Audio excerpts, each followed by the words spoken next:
مذاق کرنے کا شوق صحیح صاحب کب شروع ہوا؟ بچپن سے آپ شرارتی تھے کیا بچپن میں؟ اتنا شرارتی بھی نہیں تھا، لیکن یہ ہے کہ شرارتیوں کو دیکھ کے شرارتی ہونا پڑا تھا مجھے۔ کیا مطلب ہے؟ مطلب ہے کہ جب کالج اسکول میں ہوئے تو ہر قسم کے بچے بھی ہوتے ہیں، تو میں تو بڑا بھولا بالا اور سیدھا سادہ تھا، لیکن یہ ہے کہ پھر دوستوں نے کہا کہ جب تک اس معاشرے میں تم انہی جیسے نہیں ہو جاؤ گی نا تو یہ تم کے تنگ کرتے رہیں گے۔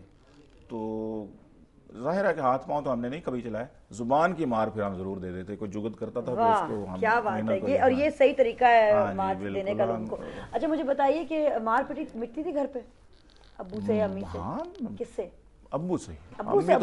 امی تو پناہ گاہ ہوتی ہے نا، ماں تو پناہ گاہ ہوتی ہے۔ اچھا میرے یہاں، ہمارے یہاں الٹا ہے۔ اچھا یہ اللہ نے ایک بیلنس رکھا ہوا تھا نا، کبھی ہونا بھی ایسا چاہیے، اگر باپ سخت ہے تو ماں نرم ہو، ماں سخت ہے تو باپ نرم ہو، اگر دونوں ہی سخت ہیں تو بھائی بہنوں میں زیادہ تر کن باتوں پہ ابو خفا ہوتے تھے؟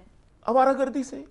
آپ آوارہ گردی کرتے تھے؟ آوارہ گردی سے مراد یہ نہیں، خدا نہ کرے کہ میرے کو دفعہ 194 پتہ نہیں کون سی ہوتی ہے وہ لگنے والی تھی، پتہ نہیں کون سی دفعیں لگتی ہیں، مطلب ہے کہ کوئی تھوڑی دیر کے لیے دوستوں کے پاس چلے گئے، بیٹھ گئے ہیں تو گھر والوں کو نہیں بتایا تو پھر پریشانی ہو جاتی تھی، یا میں کہیں پروگرام پہ گیا ہوا ہوں کسی، ویسے میں چھوٹی عمر سے ہی مجھے یہ جلسوں میں، سیمینارز میں، مشاعروں میں اور پبلک میٹنگز میں کانفیڈنٹ تھے آپ بچپن؟ جی مجھے اللہ کا شکر ہے کہ شروع سے میں۔ اور آپ ساتھ ساتھ دین کی طرف بھی جاتے گئے؟ دین کی طرف تو گھر میں ماحول تھوڑا بہت تو تھا، پوری طرح نہیں تھا، ہمارے کو عالم فیملی نہیں تھی، ہمارے والد صاحب بھی شاعر تھے، شاعروں میں رہتے تھے، بہت سارا ہمارے گھر میں بڑے بڑے اونچے شاعر آیا کرتے تھے جی، اپنا ان سے استفادہ ہم لوگ کرتے تھے، ہم چھپ چھپ کے دیکھتے تھے، مہمان نوازی کرتے ہوئے ان کی باتیں سنتے تھے، تو شوق پیدا ہوتا تھا کہ کاش ہم بھی انہی جیسے کسی وقت ہو جائیں۔ تو والد صاحب میڈیا میں، اس وقت اتنا میڈیا بھی نہیں تھا تو وہ اس طرف زیادہ نہیں آئے، اس کے لیے ایک تو اس کی وجہ یہی تھی کہ اس وقت دھڑے بندیاں جو ہے نا جی وہ شروع سے ہی چل رہی ہیں، شعراء کے گروپس میں ادبی گروپس بنے ہوئے ہیں جی، ایک قاسمی گروپ ہے جی، یہ وزیر آغا گروپ ہے جی، تو ہم لوگ جو تھے نا وہ ان گروپوں سے الگ ہی مبرہ اور منزہ تھے، تو وہ ہمارے اپنے ایک حلقہ ہوتا تھا ہمارا، تو اس میں بعض حضرات جو تھے وہ نیوٹرل قسم کے ہوتے تھے، وہ بلا لیتے تھے، والد صاحب بھی جاتے تھے وہاں پر پڑھتے تھے، لیکن ان کے لیے بھی ان کو بھی جیلسی کا سامنا کرنا پڑتا تھا، جیسے ترنم کی وجہ سے، جیسے مجھے بھی آج کل بہت جیلسی کا سامنا کرنا پڑ رہا ہے، اور بس یہی کہ بھی یہ داد سمیٹ لیتا ہے ترنم کی وجہ سے، شاعری بھی ٹھیک ہی ہے ان کی نظر میں، شاید ٹھیک بھی نہ ہو، وہ کہتے ہوں کہ بھی یہ تو ترنم کی وجہ سے ہی مجمع کو، مشاعرے کو لوٹ لیتا ہے، تو وہ اس لیے تھوڑی سی وہ کرتے ہیں کہ وہ نہ ہی ہو تو اچھا ہے۔ مجے رپورٹس ملتی رہتی ہیں لیکن میری ان کے لیے دعا ہی ہے کہ اللہ تعالیٰ ان کو سمجھ عطا کرے۔ اپنی نظر اتروا لیا کریں۔ ہاں میں سرما ڈالتا ہوں، اس لیے سرما سے نہیں ڈالتے ہیں، آپ نوٹ کر رہی تھی میں۔ یہ مجھے بتائیے کہ آپ کو پاکستان میں شاعری کا مستقبل کس طرف رجوع ہوا نظر آتا ہے؟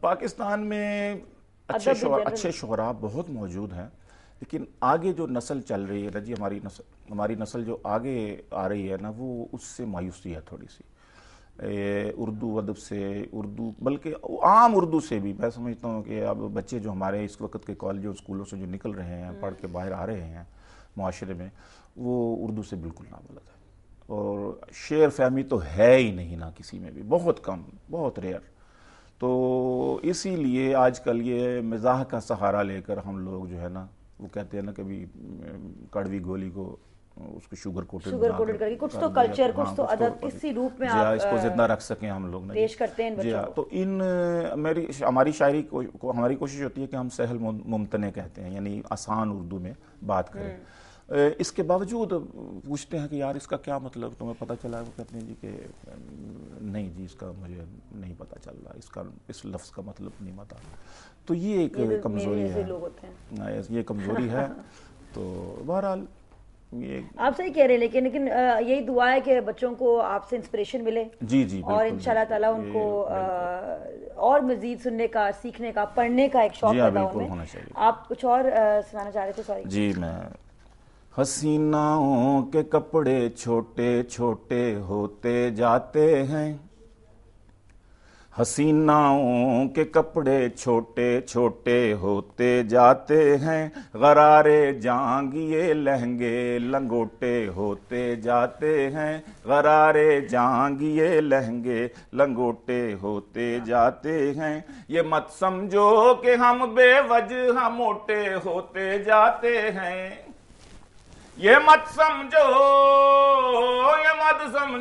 کہ ہم بے وجہ موٹے ہوتے جاتے ہیں، وطن کی فکر میں گھل گھل کے چھوٹے ہوتے جاتے ہیں، وطن کی فکر میں گھل گھل کے چھوٹے ہوتے جاتے ہیں۔ اور غزل کا شعر ہے کہ چلاتے ہیں وہ جب تیرے نگاہو خنجرے ابرو، چلاتے ہیں وہ جب تیرے نگاہ ہو خنجرے ابرو، جوانوں کے جو دل ہیں ٹوٹے ٹوٹے ہوتے جاتے ہیں، جوانوں کے جو دل ہیں ٹوٹے ٹوٹے ہوتے جاتے ہیں۔ اور یہ بھی دیکھیے گا کہ تیری رنگت بھی گوری ہے، تیرا شوہر بھی چٹا ہے، تیری رنگت بھی گوری ہے، تیرا شوہر بھی چٹا ہے، مگر بچے یہ کیوں کالے کلوٹے ہوتے جاتے ہیں، مگر بچے یہ کیوں کالے کلوٹے ہوتے جاتے ہیں۔